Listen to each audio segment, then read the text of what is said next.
So we met through Chuck Salvaggio and North Country Routing, and he introduced us to Michelle out here at the Palmer Opera House, and she's been so kind and welcoming and just really nurturing and just hitting the pavement and getting the word out, and it's been really wonderful to work with her and support a woman-run business as well. Well, that's what she is. You just hit it. Nobody's said that yet. Nobody's used that word.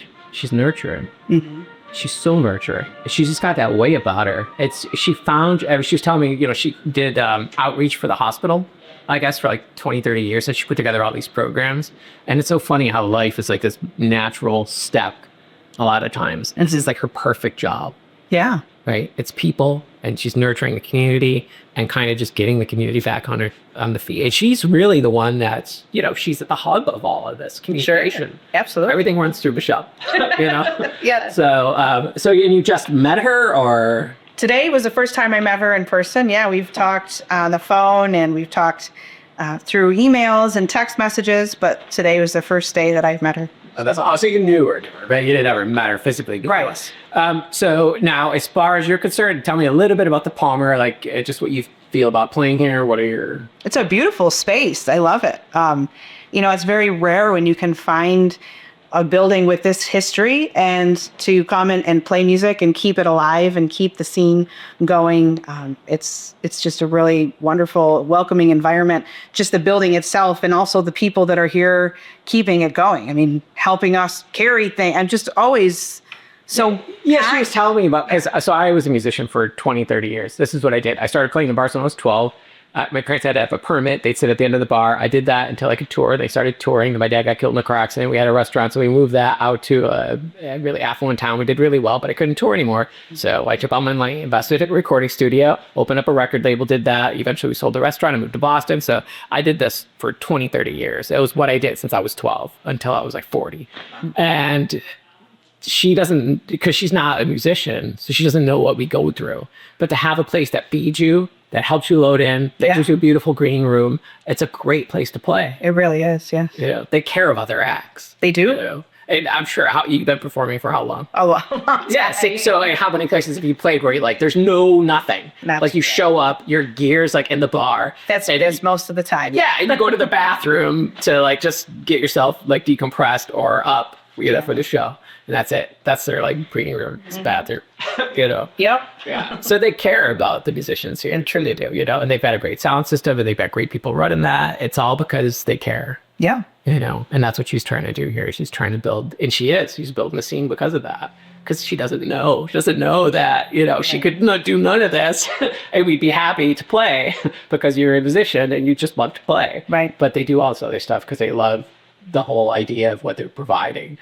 Yeah, I mean, when you're performing, it's very much a give and take, right? So when you're in an environment that feels very welcoming, it just makes you feel that much more comfortable and at home, where you can just feel more comfortable in the creative process, where you're not like trying to settle in like, on some creaky little corner over here, or, you really have the space to create and get comfortable. Well, and see, that's the thing that bar owner, even if they do it with the best intent, they don't understand. Like, as a performer, you do have to feel comfortable.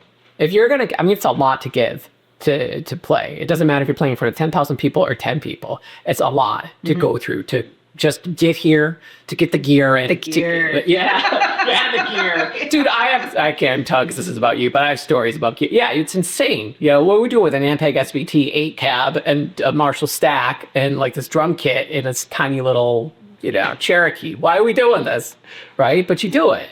But to have the help and have the space and to be able to just settle in to a performance, it's a whole nother level. Instead of like just being sketched out because you got to protect your gear, there's nowhere to decompress, and you got to go play. And locking your car between every time you're loading. Oh my God. Yeah, right. And you have to treat people so nobody, dude, I've been there. Yeah. So that's what it is. And I think everybody responds to that with the Palmer, and it's building a whole scene. So now, are you from Allegheny County? No. No, I live in Rush, New York. Oh, dude, I lived up in Rochester. I had a Kiss TV show on WBGT every Saturday at 10 o'clock for 4 years. Actually. Nice. Yeah. So I was up there. I was in Mendon, Pittsford, Fairport. I was in like places, but they were nice. Yeah, I moved all over there. When I moved home from California, I started my show over in Rochester. Rochester's beautiful.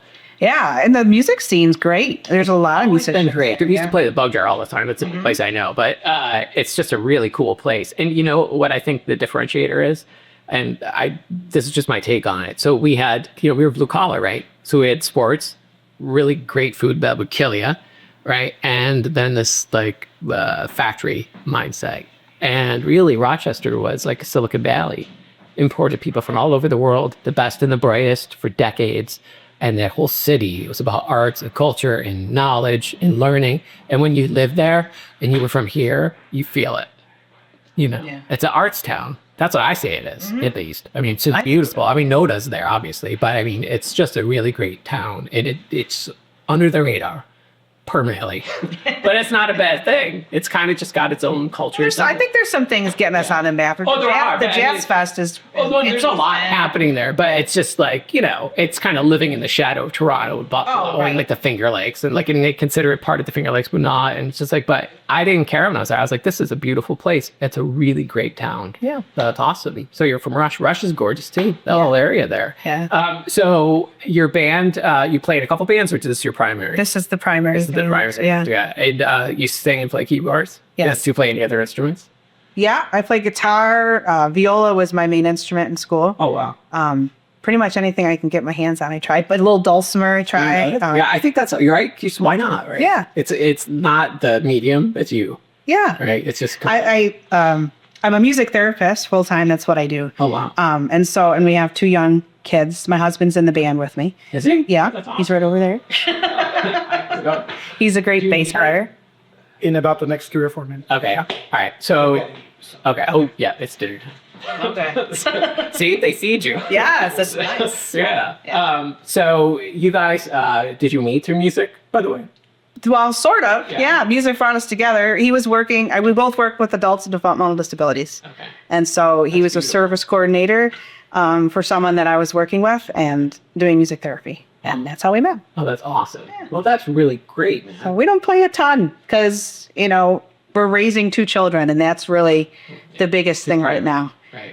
And it really is exhausting, but so rewarding. And but what's really cool about this band is when we rehearse, people bring their kids over, and we have meals together, and it really feels like family. Oh, I love that. That's what's unique about.